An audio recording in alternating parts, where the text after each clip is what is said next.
Hi, I'm Hannah from The Girl in a Cafe. And I'm Claire from Clary's.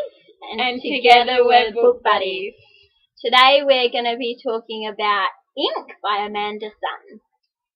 Katie Green is lost in the wake of her mum's death. Sent to Japan, she meets the aloof artist Tomohiro, whose tough attitude intrigues and scares her at the same time. Then things get really strange. When they are near each other, Tomohiro's drawings start to come to life. Author Julie Kagawa calls it a harrowing and suspenseful tale.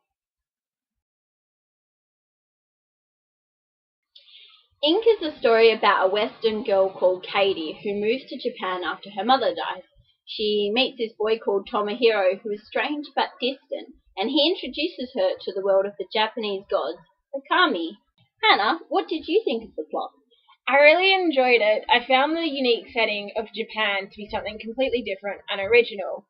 What I didn't like, however, was how the pregnancy was introduced into the book. I don't like babies in my novels. What did you think, Claire? Well, I really loved the premise of the gods. The fact that it's very different to anything we've got in young adult novels right now. The Japanese backstory. Unfortunately for me, the Yakuza involvement was very far-fetched. The fact that a 17-year-old boy was running around doing jobs just didn't seem realistic for me.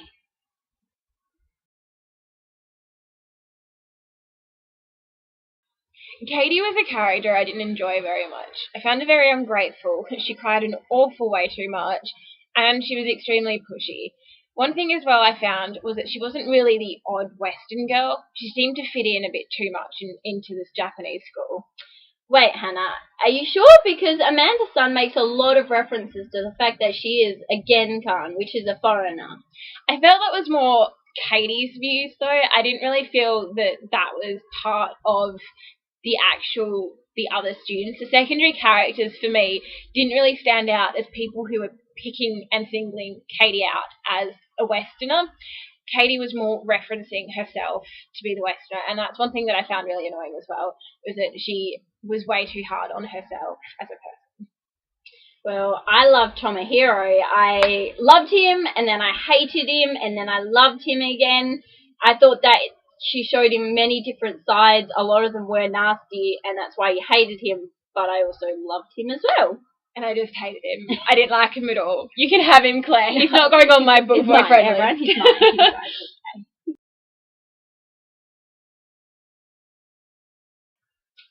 Let's talk about the romance. Personally, I thought that this whole book revolved around it. I thought while the kami and the paper gods were a big part, I thought it was mainly about Tomo and Katie working out the cultural differences, trying to basically get together and move on and make that next step. Hannah, what about you? I did think that the romance was a huge big part of the novel, and that's kind of what I didn't like. I found that it was too much of an insta romance, so the attraction between Katie and Tomo at first was borderlining Bella and Edward style.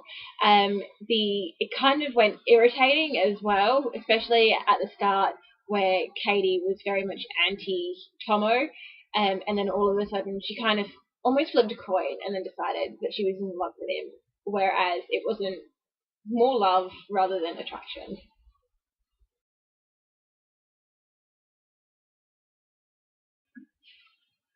So, Hannah, tell us your cons. Well, one of the cons I felt was that too many of the Japanese characters, especially the secondary ones, felt a bit too westernized for my liking. Another one was that the use of language wasn't really assimilated into the story as much. I felt like I had to check out the glossary way too many times to try and figure out what different words mean, especially as Katie was a foreigner who didn't know any Japanese at all to begin with. I felt she came across knowing too much, which made her seem a little bit more unbelievable. Okay, now your pros. Well, what I did love was the imagery. Some of the writing was absolutely gorgeous, especially with the description of the cherry blossoms. And one of my favourite things as well was looking at the different artwork that appeared throughout the book. Like Claire will show, the dragon. That's not the dragon. That's one of the characters on the bench. One of the first drawings that Katie sees. That one, yes. And then now you can see the dragon. This is one of the ones that I love the best. It's very descriptive, and it just shows the difference in the imagination that came across in the book, and I found it really beautiful. What were your cons, Claire? Well, a big one for me was the Japanese terms for different names and different levels of friendships.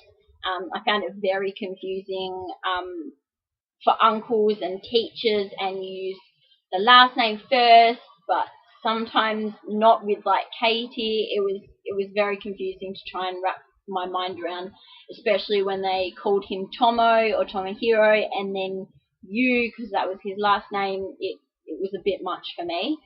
The other one was the fact that the romance, for me, just overshadowed the rest of the story. What were your pros, Claire? Well, my biggest pro was the difference in the ink.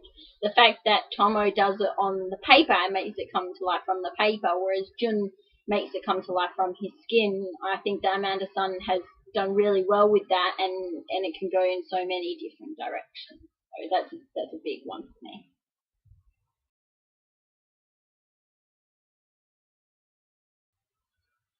So overall, I did love this book. There were definitely some down parts which made it hard for me to read, but I did love it, and I gave it a 4 out of 5 stars. In the end, I gave it 3 stars. Ink by Amanda-san. Amanda-san. Harlequin. Go and buy it and give it a read. It is actually quite good. Anyway. Bye! We hope you like our review of Ink by Amanda-san, and subscribe for more videos every Saturday. Down there. And if you want to find our blogs or our Twitters for different reviews of other books, then the links are in the About section too. Okay, click. Bye! Hi, I'm Hannah from The Girl in a Cafe. And I'm Claire from Claire Reads. And and together we are book buddies. Together we're the book buddies. Hi, I'm Hannah from The Girl in a Cafe. You can't laugh. And I was so excited. Ink is about Katie, a girl from America who moves to Japan after her mother dies. I said it perfectly that time.